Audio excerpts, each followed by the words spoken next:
તસ્કરો પોલીસને પણ પડકાર ફેંકી રહ્યા હોય તેવો કિસ્સો અમદાવાદના ગોમતીપુરથી સામે આવ્યો છે। નિર્ભયા પ્રોજેક્ટ અંતર્ગત મહિલાઓ માટે લગાવેલા ઇમરજન્સી કોલ બોક્સના કેમેરાની ચોરી થઈ હતી। મહિલાઓ ઇમરજન્સી સમયે વિડીયો કોલ કરીને સ્થાનિક પોલીસની મદદ મેળવી શકે તેવા હેતુથી આ ડિવાઇસ લગાવવામાં આવ્યું હતું। ગોમતીપુર વિસ્તારમાં આવેલા પરમાનંદ ચાલીની બહાર મહિલાઓની મદદ માટે લગાવવામાં આવેલા કેમેરાની ચોરી થઈ હતી।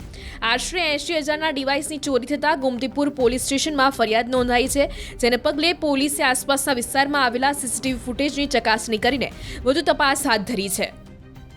એ ડિવાઇસ ગોમતીપુર વિસ્તારમાં પરમાનંદની ચાલીની સામે